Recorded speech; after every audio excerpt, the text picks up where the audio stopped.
Sheila, thanks for joining me today. Great to be here with you, Mike. All right, so let's talk a little bit about ministry leaders, okay, branding. I don't get to have these kind of conversations as often as I used to. Um, they are brands, aren't they? Well, they are brands. Whether they want to call themselves a brand or not, they're definitely a brand, and people are making choices based on what they put out there.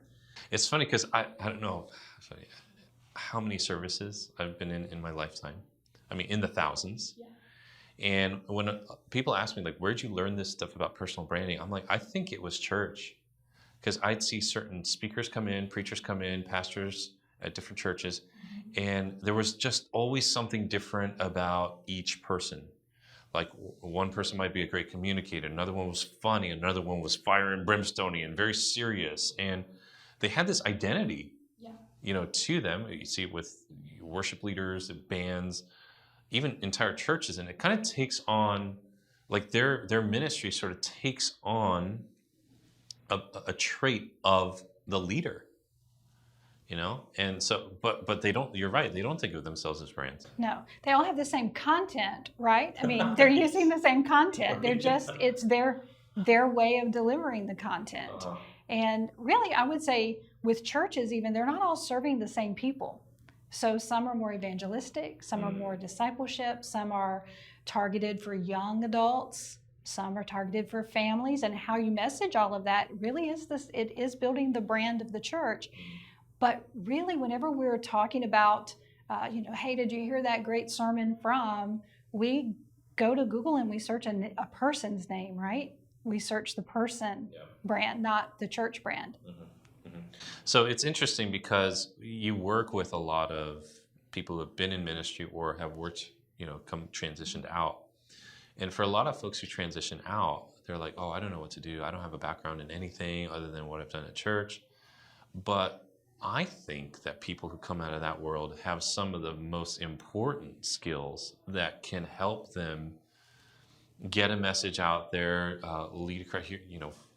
Like I used to work in that space. I feel like I run a church sometimes. Yes. It's just, they're all scattered everywhere. Yes. Can you speak a little bit to that? Because there's so many people they struggle with the idea of like kind of going to business for themselves or sharing their ideas. Yeah, I've talked to some ministry leaders that have said, well, I don't really have any other skills besides ministry.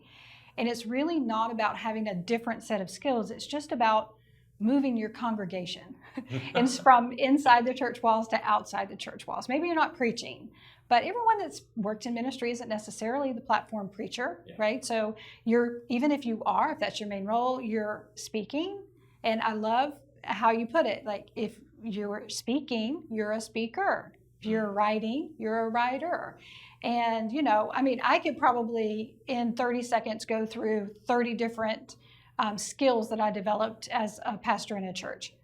Speaking, yes, those are the easy ones to think about. But what about organizing events, conflict resolution, building people, coaching people, mentoring people? I mean, we could just keep going, right? And so there are skills. Sometimes you just have to take a minute to go back and look at what were all of the things that you could do in that role, and then what were the things that you really loved doing in that role. And that will probably inform where you want to serve outside of the church. How was that transition for you, moving from being in vocational ministry, kind of working your way out or find a path out of that?